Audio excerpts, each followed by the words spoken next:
Hi guys, welcome to my mini vlog. For today's video, nandito kami sa Jollibee ngayon sa may Borongan. Yan, ano kami, kiss na ako ni Ate Erica. Bait daw siya ngayon. Kita niyo naman, nagtanatanong siya sa akin, hindi raw sama si nanay. Sabi ko, nagsasamba. Nigyan kami nanay sandaan sa Jollibee. At yan, nakuha na namin yung order namin tatlo. Mas bida ang saya pag si Erica ang masaya. Yan, hinatag ko na kay Erica ang isang spaghetti at meron pang order na naiwan. Yan, kay Kim Burger at sa akin mga fish chicken. Yan, thank you pala sa nag-sponsor sa amin sa Jollibee. Sa uulitin. Ayan, ay sa sinusubuan ni Kim si Erica. At ako'y naghahanda na para kumain. Nakita niyo naman guys. Jollibee raw siya. Jollibee kami. Inggit nang iinggit siya. Ayun na, tatawa lang kami dyan kasi nangiinggit siya.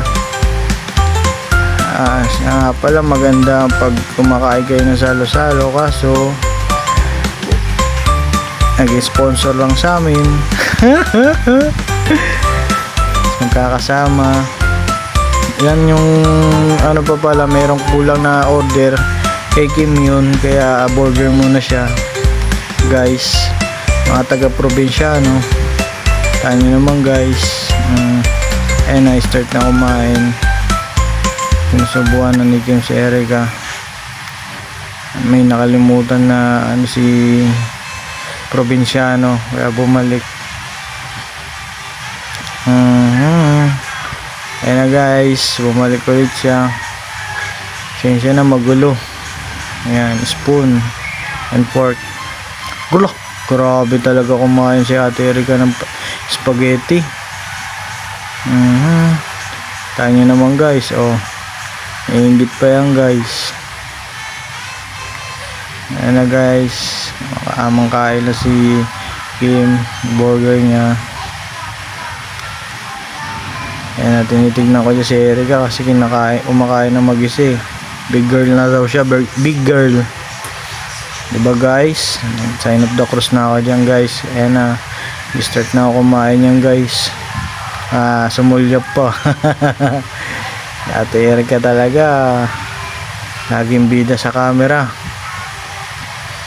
Ayan na guys, kain tayo guys.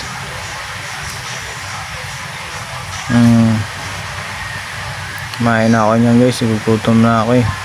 Yun, nahilo pa ako dyan guys.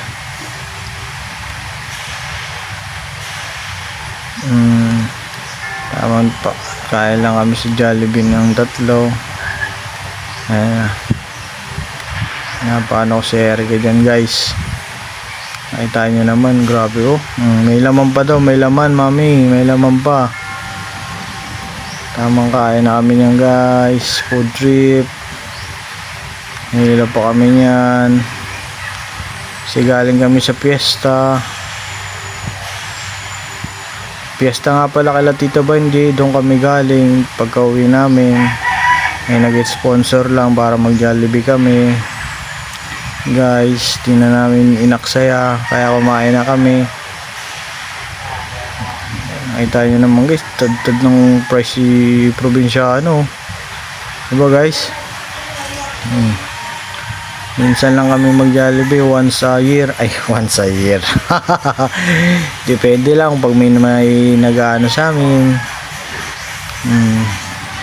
Grabe pa nga ang bata.